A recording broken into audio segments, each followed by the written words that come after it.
മഹാലക്ഷ്മി സീരിയലിന്റെ ഇന്നത്തെ എപ്പിസോഡ് റിവ്യൂയിലേക്ക് എല്ലാവർക്കും സ്വാഗതം. അങ്ങനെ ജാനമ്മയുടെ മരുമകളാണെങ്കിൽ ജാനമ്മയോട് പറയുന്നുണ്ട്, ദേ നോക്കമ്മേ, വെറുതെ അയാളെ ഭ്രാന്ത് പിടിപ്പിക്കാൻ നിൽക്കേണ്ട. അയാളുടെ സ്വഭാവം തീരെ ശരിയല്ല. ആളെക്കുറിച്ച് അറിയാലോ. അതുകൊണ്ടേ അയാൾ പറഞ്ഞത് എന്താന്ന് വെച്ചാൽ കൃത്യമായിട്ട് ചെയ്യുക. അമ്മയുടെ മോന്റെയും ഭാര്യയുടെയും ജീവിതമല്ലേ അമ്മയ്ക്ക് വലുത്.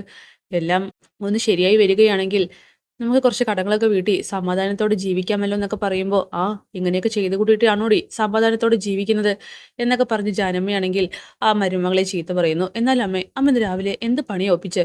എന്താടി ആ കരിയിലകൾ കത്തിക്കുന്ന ഇടയിൽ അമ്മ എന്തിനാ അയാൾ തന്ന ഓണക്കൊടി കത്തിച്ചു കളഞ്ഞത്? പിന്നെ ഓണക്കൊടി നിന്റെ ഓണക്കൊടി എന്നല്ലല്ലോ കത്തിച്ചു കളഞ്ഞത്. നിനക്ക് ഇത്ര ദണ്ണം എൻ്റെ അല്ലേ, എനിക്ക് ആ ഓണക്കൊടി വേണ്ടടി എന്ന് പറഞ്ഞുകൊണ്ട് ജാനമ്മയാണെങ്കിൽ അവിടെ നിന്നും പോകുന്നു.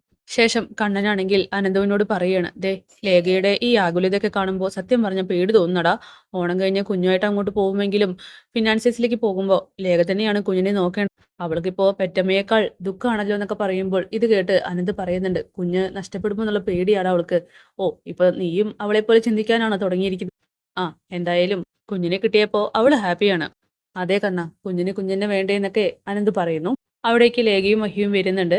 അങ്ങനെ മഹി പറയാണ്, ദേ നോക്ക്, ഇന്ന് കുഞ്ഞിനെ മുഴുവനും നീയാ നോക്കേണ്ടത്. മഹി എന്തായാലും പെട്ടെന്ന് തിരിച്ചു വരുമല്ലോ എന്നൊക്കെ അനന്ത് പറയുമ്പോൾ, ആ ഞാൻ എത്തും. അതുപോലെ ഞങ്ങൾക്കും ഇടയ്ക്ക് കുഞ്ഞിനെ കാണാൻ വേണ്ടി തോന്നും. അപ്പോൾ ഓഫീസിലേക്ക് കൊണ്ടുവന്നേക്കണടാന്നൊക്കെ പറയുമ്പോൾ ലേഖ പറയുന്നുണ്ട്, അത് കണ്ണേട്ടൻ പറഞ്ഞാൽ മതി, അപ്പൊ തന്നെ ഞങ്ങൾ എത്തിച്ചോളാം. എന്തായാലും ഓണം ഇവിടെയാണല്ലോ, അപ്പൊ പിന്നെ തോമസ് സാറിനെ ഇങ്ങോട്ട് വിളിച്ചോടെ എന്നൊക്കെ ലേഖ ചോദിക്കുമ്പോൾ, തോമസ് സാർ ഇങ്ങോട്ട് വരുമെന്ന് തോന്നുന്നില്ല. കാരണം സാറിന്റെ ആശ്രമത്തിൽ ഒരുപാട് കിടത്തി ചികിത്സിക്കുന്ന രോഗികളുള്ളതല്ലേ, അവർക്കൊപ്പം ഓണം കൂടാനാ സാറിന് ഇഷ്ടം. അതുപോലെ തന്നെയായിരിക്കും മാർക്കോയുടെയും കാര്യം. അതുകൊണ്ട് നമ്മൾ മാത്രമേ ഓണത്തിനുണ്ടാകുള്ളൂ എന്നൊക്കെ കണ്ണൻ പറയുന്നു. അങ്ങനെ കുഞ്ഞിനെ ലേഖയുടെ കയ്യിൽ ഏൽപ്പിച്ചിട്ട് മഹിയാണെങ്കിൽ പറയുന്നുണ്ട്, ജാനമ്മ വരികയാണെങ്കിലും അവരായിട്ട് വഴക്ക് പിടിക്കാനും നിൽക്കേണ്ട. കുഞ്ഞിനെ കുളിപ്പിക്കുന്ന കാര്യങ്ങളും മറ്റൊക്കെ തന്നെ അവർ ചെയ്തോട്ടെ.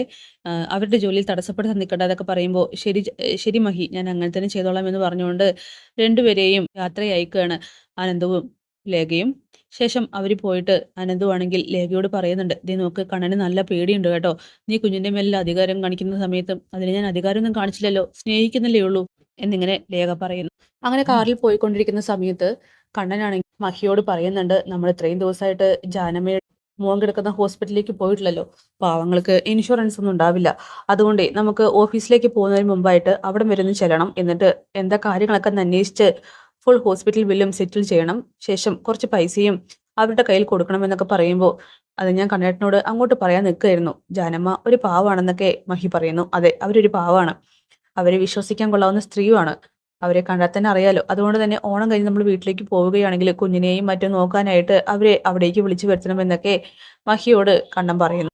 എന്തായാലും ഓഫീസിലേക്ക് പോകുന്നതിന് മുമ്പായിട്ട് അങ്ങോട്ട് വിടാമെന്ന് പറഞ്ഞ് അവരാണെങ്കിൽ ഹോസ്പിറ്റലിലേക്ക് പോവുകയാണ്. എല്ലാ സെറ്റിൽമെന്റും കഴിഞ്ഞതിന് ശേഷം ജാനമ്മയെ വിളിച്ച് പറയാമെന്നും മഹി പറയുന്നുണ്ട്. അങ്ങനെ ലേഖയാണെങ്കിൽ കുഞ്ഞിനെ ഒരുക്കിക്കൊണ്ടിരിക്കുകയാണ്. അമ്മയുടെ ചുന്ദരി ഒരുങ്ങിക്കോട്ടോ എന്നൊക്കെ പറഞ്ഞുകൊണ്ട് നന്നായി തന്നെ കുഞ്ഞിനെ ഒരുക്കുമ്പോൾ, മോളെ ഇതൊക്കെ എൻ്റെ ജോലിയല്ലേ, മോളെ കുളിപ്പിക്കുന്ന കാര്യങ്ങളൊക്കെ നീ ഏറ്റെടുത്തോ എന്നൊക്കെ ചോദിക്കുമ്പോൾ, ജാനമ്മ ബാക്കി ജോലികളൊക്കെ ചെയ്താൽ മതി, ഇതൊക്കെ ഞാൻ ചെയ്തോളാം. എന്തായാലും ഞാൻ കുളിക്കാൻ വേണ്ടി പോകുന്നുണ്ട്. അപ്പൊ ജാനമ്മ കുഞ്ഞിനെ നോക്കിക്കോളണേ. ഞാൻ നോക്കിക്കോളാം. പിന്നെ കുടിക്കാനുള്ള പാല് എടുത്തിട്ട് വരാമെന്ന് പറഞ്ഞുകൊണ്ട് ജാനമ്മയാണെങ്കിൽ അടുക്കളയിലേക്ക് പോകുമ്പോൾ ലേഖയാണെങ്കിൽ കുഞ്ഞിനോട് പറയുന്നുണ്ട്, അമ്മേ വേഗം ചെന്ന് കുളിച്ചിട്ട് വരാൻ കേട്ടോ, അമ്മയുടെ വാവ ഉറങ്ങിക്കോ എന്നൊക്കെ പറഞ്ഞുകൊണ്ട് അങ്ങോട്ട് പോകുന്നു. ശേഷം ജാനമ്മയാണെങ്കിൽ പാലൊക്കെ കലക്കിക്കൊണ്ടിരിക്കുമ്പോൾ പ്രതാപം വിളിക്കുകയാണ്, ദേ എന്തായി അവിടുത്തെ കാര്യങ്ങൾ? അത് ഇവിടെ കുഞ്ഞിനെ കുളിപ്പിച്ചുകൊണ്ടിരിക്കുക എന്നിങ്ങനെ നുണ പറയുകയാണ്. കുളിപ്പിക്കലൊക്കെ കഴിഞ്ഞിട്ടേ അവിടുത്തെ അന്തരീക്ഷം എങ്ങനെയാണെന്ന് പറഞ്ഞാൽ മതി. എൻ്റെ ആള് പുറത്തന്നെ നിൽക്കുന്നുണ്ട്. ഗൃഹനാഥൻ എവിടെ? ആളിവിടെ ഇല്ല. കുറച്ച് സാധനങ്ങൾ വാങ്ങാനായിട്ട് പുറത്തേക്ക് പോയിരിക്കുന്നു. ലേഖയോ? ആ കുട്ടി കുളിക്കാൻ വേണ്ടി ഇപ്പോൾ കയറും. അങ്ങനെയുള്ളപ്പോൾ കുഞ്ഞിനെ കിടത്തി തന്നാൽ മാത്രം മതി, ബാക്കിയൊക്കെ ഞങ്ങൾ ചെയ്തോളാം. നിങ്ങൾ വിളിച്ചു പറഞ്ഞാൽ മാത്രം മതി, എൻ്റെ ആൾ വന്ന് എടുത്തിട്ട് പോയിക്കോളും എന്നൊക്കെ പറയുമ്പോൾ, സാറേ ഇത് മഹാപാപമാണെന്നൊക്കെ പറയുമ്പോൾ, മോനെക്കുറിച്ച് ഓർത്തോ? ഹോസ്പിറ്റൽ ബില്ല് സെറ്റ് ചെയ്യാൻ പോലും നിങ്ങളുടെ ക്യാഷ് ഇല്ലല്ലോ. പിന്നെ 1 ലക്ഷം അഡ്വാൻസ് ആയി തന്നിട്ടുണ്ട്, അതൊന്നും മറക്കണ്ട എന്നൊക്കെ ജാനമ്മയോട് പ്രതാപം പറയുമ്പോൾ, എന്തൊരു വിധിയാണിത്. വിധി എന്നെ ആദ്യം തേച്ചതല്ലേ നിങ്ങൾ? സാറേ അങ്ങനെ പറയല്ലേ, ഞാൻ ചെയ്തതാ. ആ കുഞ്ഞ് ദൈവാധീനമുള്ള കൂട്ടത്തിലാ. അതിൻ്റെ അച്ഛനും അമ്മയും ഒക്കെ അങ്ങനെ തന്നെയാ. നിങ്ങളുടെ പുരാണമൊന്നും കേൾക്കണ്ട, കുഞ്ഞിനെ കൃത്യമായിട്ട് കിടത്തിയിട്ട് പറഞ്ഞാൽ മതിയെന്ന് പറഞ്ഞുകൊണ്ട് പ്രതാപനാണെങ്കിൽ ഫോൺ വെക്കുകയാണ്. അങ്ങനെ ജാനമ്മയാണെങ്കിൽ, എൻ്റെ ഗുരുവായൂരപ്പ, ഈ പാപങ്ങളൊക്കെ ഞാൻ എവിടെ കൊണ്ട് കഴുകി കളയും എന്നൊക്കെ പറഞ്ഞ് അവരാണെങ്കിൽ ആകെ വിഷമിക്കുന്നു. അങ്ങനെ കുഞ്ഞിനെ നോക്കാൻ ഏൽപ്പിച്ചുകൊണ്ട് ലേഖയാണെങ്കിൽ കുളിക്കാനായിട്ട് പോകുന്നുണ്ട്. ഈ സമയം കുഞ്ഞിനെ ഹാളിലാണ് കിടത്തി ഉറക്കിയിരിക്കുന്നത്. ജാനമ്മ വേഗം തന്നെ പ്രതാപനെ വിളിക്കുന്നുണ്ട്. കുഞ്ഞിനെ ഹാളിൽ കിടത്തിയിട്ടുണ്ട്, എടുത്തുകൊണ്ട് പോയിക്കൊള്ളാനായിട്ട് പറയുന്നു. അങ്ങനെ കട്ട് ചെയ്തോടനെയും ജാനമ്മ ആ കാഴ്ച കാണാൻ പറ്റാതെ മാറി നിൽക്കുകയാണ്. നോക്കുന്ന സമയത്ത് ഒരു ഗുണ്ടയാണെങ്കിൽ ഹെൽമെറ്റ് ഒക്കെ ഇട്ടിട്ട്, അതായത് ഒട്ടുപാൽ, അവനാണെങ്കിൽ ഹെൽമെറ്റ് ഇട്ട് അകത്തേക്ക് വരികയാണ്. ജാനമ്മയാണെങ്കിൽ നെഞ്ചത്ത് കൈവച്ച് പറയുന്നുണ്ട്, ഭഗവാനെ ഈശ്വര, ഇതൊക്കെ എന്നെ കൊണ്ട് തന്നെ ചെയ്യിപ്പിച്ചല്ലോ എന്നൊക്കെ. അങ്ങനെ ഒട്ടുപാലാണെങ്കിൽ ആ കുഞ്ഞിനെയും എടുത്തുകൊണ്ട് അവിടെ നിന്നും പോവുകയാണ്. ജാനമ്മയാണെങ്കിൽ എത്തി വലിഞ്ഞ് നോക്കുമ്പോൾ കുഞ്ഞിനെ ആ തൊട്ടിയിൽ കാണുന്നില്ല. അവർക്കാണെങ്കിൽ ആകെ പേടി തോന്നുന്നു. കുട്ടി കരയുന്നുണ്ട്. അങ്ങനെ ഫോൺ റിങ് ചെയ്യുന്ന സമയത്ത് എടുക്കുകയാണ്. അപ്പോൾ മഹിയാണ് സംസാരിച്ചുകൊണ്ടിരിക്കുന്നത്. ജാനമ്മേ, ഞാൻ മഹിയാണ്. ആ, എന്താ മോളെ? ഞാനേ ജാനമ്മയുടെ മോനെ കാണാനായിട്ട് ഹോസ്പിറ്റലിലേക്ക് പോയിരുന്നു. എന്നിട്ട് അവിടെ ചെന്ന് മരുമോളെയും കണ്ടു. ഹോസ്പിറ്റൽ ബില്ലൊക്കെ സെറ്റിൽ ചെയ്തിട്ടുണ്ട്. മരുമോളുടെ കയ്യിൽ കുറച്ച് പൈസയും കൊടുത്തിട്ടുണ്ടെന്നൊക്കെ പറയുമ്പോൾ, ഓ മോളെ, വളരെ നന്ദി. അങ്ങനെ മോൾ ഉറങ്ങുകയായിരിക്കുമല്ലേ എന്നിങ്ങനെ മഹി ചോദിക്കുമ്പോൾ, അതേ മോളെ, മോൾ ഉറങ്ങിക്കൊണ്ടിരിക്കുക. ആ ശരി, എങ്കിൽ പിന്നെ ഞാൻ പിന്നെ വിളിക്കാം എന്ന് പറഞ്ഞ് കട്ട് ചെയ്യുകയാണ്. അങ്ങനെ ജാനമ്മയാണെങ്കിൽ തൻ്റെ നെഞ്ചത്ത് അടിച്ചുകൊണ്ട് കരയുന്നുണ്ട്. ഈശ്വര, ഈ പാപങ്ങളൊക്കെ ഞാൻ എവിടെ കൊണ്ട് കഴുകി തീർക്കും? പാപം, അവർ രണ്ടുപേരും എനിക്ക് വേണ്ടി ഇത്രയൊക്കെ ചെയ്തല്ലോ എന്ന് പറഞ്ഞുകൊണ്ട് കുട്ടി കരയുന്നു. എന്തായാലും അടുത്ത അടുത്ത നിമിഷം തന്നെ ലേഖയാണെങ്കിൽ കുളി കഴിഞ്ഞ് ഇറങ്ങുന്നുണ്ട്. അങ്ങനെ ജാനമ്മ കരയുന്നത് കണ്ടിട്ട്, എന്തിനാ ജാനമ്മയെ കരയുന്നത്, കുഞ്ഞെവിടെ നിന്നിങ്ങനെ ചോദിക്കുമ്പോൾ, കുഞ്ഞിനെ കാണുന്നില്ല മോളെ എന്നിങ്ങനെ പറയുകയാണ്. അവിടേക്ക് അനന്തവും എത്തുന്നുണ്ട്. എന്തായാലും ഈ സമയം അനന്തു ആണെങ്കിൽ എന്താ എന്താ എല്ലാവരുടെ മുഖത്തും ഒരു ഇത്. അങ്ങനെ നീലമോളെ നീലമോളെ എന്ന് വിളിച്ചുകൊണ്ട് ലേഖയാണെങ്കിൽ പുറത്തേക്ക് ഓടുകയാണ്. അവിടെ എങ്ങും കുഞ്ഞിനെ കാണുന്നില്ല.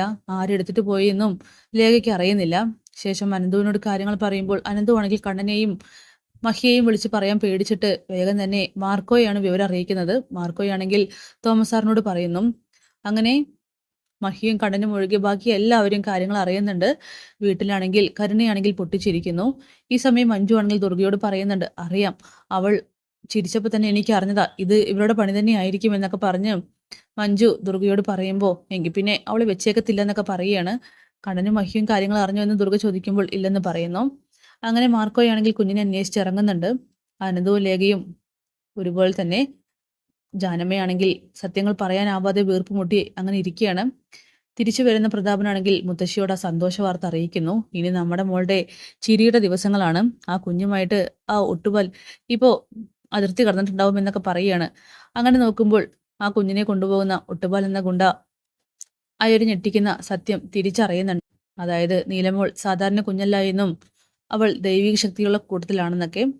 എന്തായാലും കാത്തിരിക്കാം കിടിലൻ എപ്പിസോഡിനായിട്ട്. Bye bye.